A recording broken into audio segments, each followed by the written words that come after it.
This is Kat, and we are talking to Eliot Lewis, and Eliot Lewis is getting ready. He's on tour right now, going to be in Kalamazoo at the Old Dog Tavern on Saturday. So excited. If you haven't heard of Eliot Lewis, you've probably heard his music and the folks that he has performed with and for. Eliot Lewis, welcome. Thanks for calling in today. Oh, my pleasure. Always great to talk to you guys. Tell me a little bit, Eliot. Do you come from a musical family? How did you get started on this? Yeah, I mean, I've had music in my life and family forever. You know, I grew up, my mom was a classical pianist, and then I have two older brothers, and one is actually still a guitar player, and, you know, introducing me to all, especially back then, all the British invasion, you know, the Who and the Rolling Stones and Jimi Hendrix and just on. And my middle brother was turning me on to this, you know, like David Bowie and Alice Cooper and Sly and the Family Stone and Stevie Wonder, Todd Rundgren. So it was just a very eclectic but incredible time for music. I picked up the drums when I was about 10 years old. Uh-huh. So I was a drummer for the first part of my life.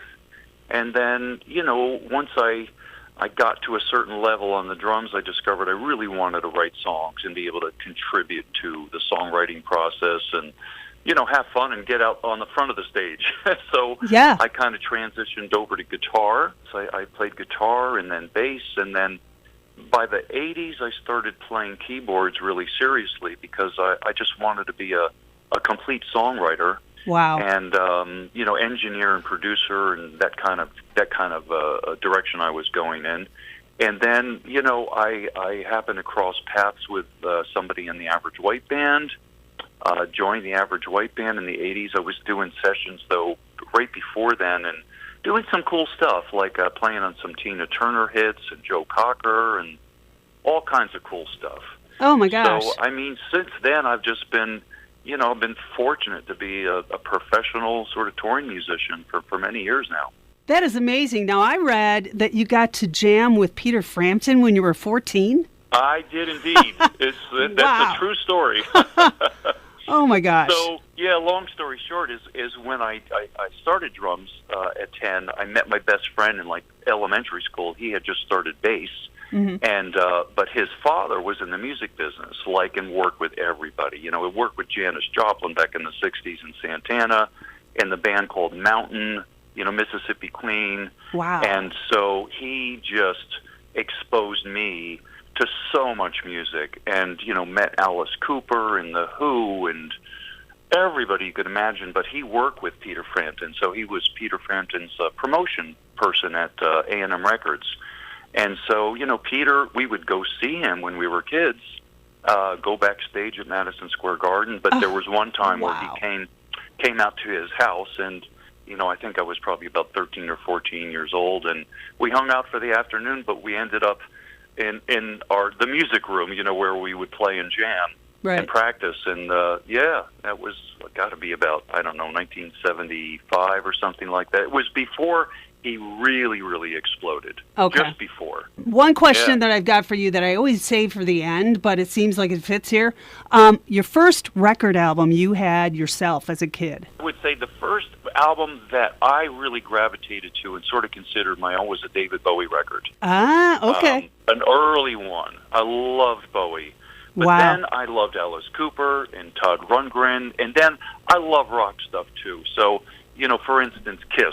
You know, people wouldn't maybe think I'm a Kiss fan, but Kiss goes so far back in my life, I literally heard their demo tape when I was a kid. Wow. So, you know, so there's all sorts of stuff mixed up in it. But and Cheap Trick and, you know, a lot of these people I've worked with that now in my career. Oh, my gosh. Oh, my gosh. Crazy. I was reading, of course, you're on Live from Daryl's House, which you tell me is coming back.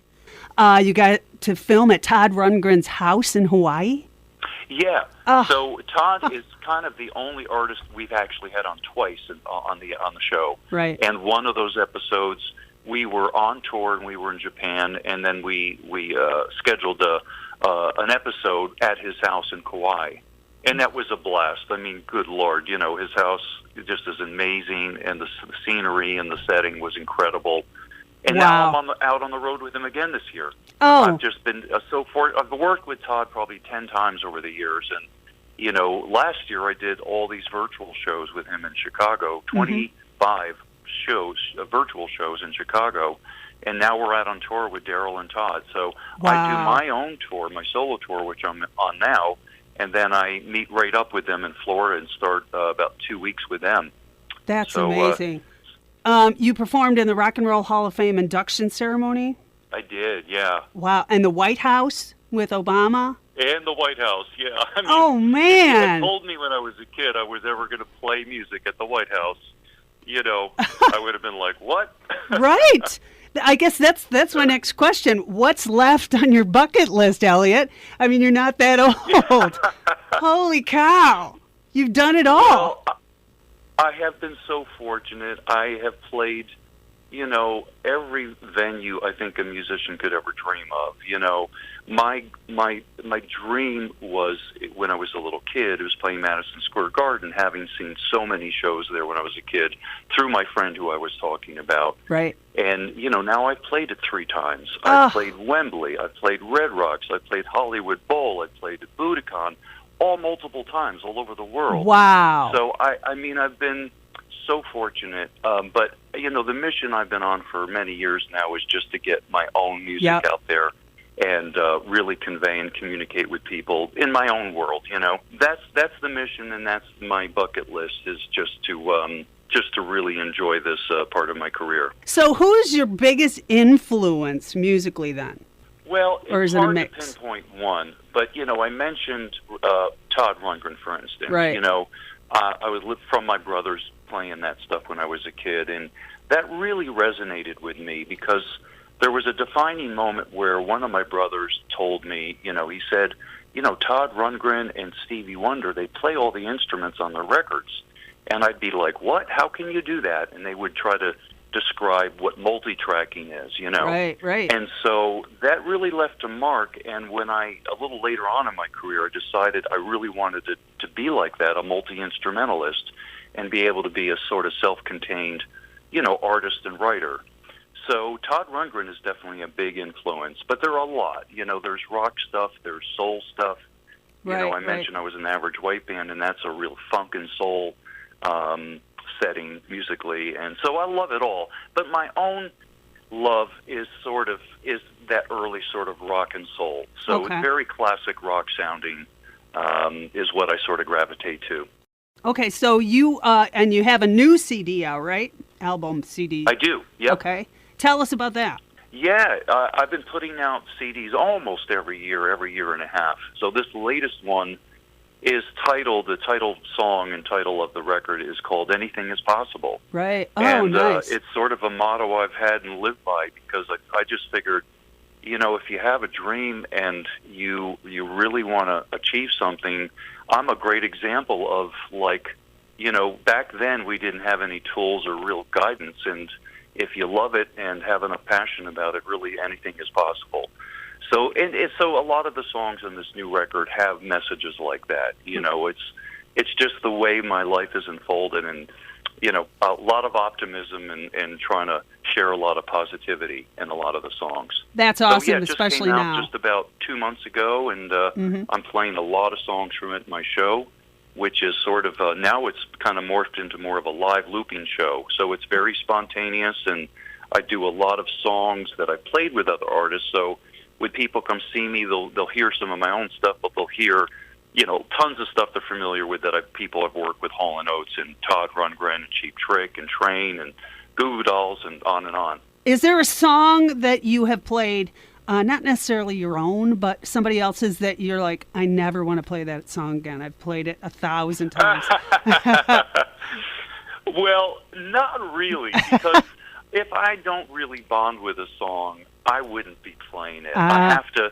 When I play a cover song now, it's usually a song I played with that artist, and I just pick out the songs that I really love. I'm definitely not like a cover band, so I do sort of my own interpretations of other people's songs that I've worked with, and then my own stuff.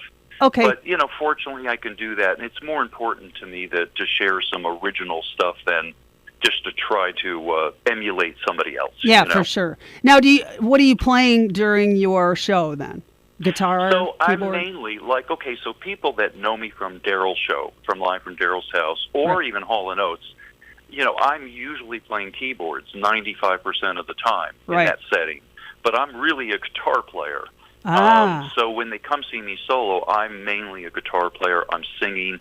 But because I play other instruments, I'm doing this live looping show, so I'm putting together drums and bass and a whole, band worth of music on my own and sort of creating it live. Wow. So it's pretty interesting. It's taken a lot of work to get to this point, but it's like I said, it's spontaneous, and you never know what you're going to get. Every song I do is going to be different from night to night. Now, is it just you then? When you say live looping, it's just you? It's just me. Wow, yep, nice. It's a true solo show. Fantastic. But I'm not up there with an acoustic guitar singing songs. It's a full-on electric production. Right. It sounds like a band. Fantastic. Now, do you tell some stories and all that too? Absolutely, yeah. And I have plenty of stories to tell, about people I've worked with and the songs that I've done. So it's fun. I think it's a real entertaining little show. Fantastic. You're going to be at the Old Goat Tavern in Kalamazoo this Saturday. I'm so excited to talk to you, Eliot Lewis. Thank you for spending time with us. Oh, my pleasure. Thank you for having me. And looking forward to it. Good luck on your tour. Stay safe, stay healthy, and enjoy yourself. Likewise. Thank you. Thanks right. so much, See you Eliot. soon.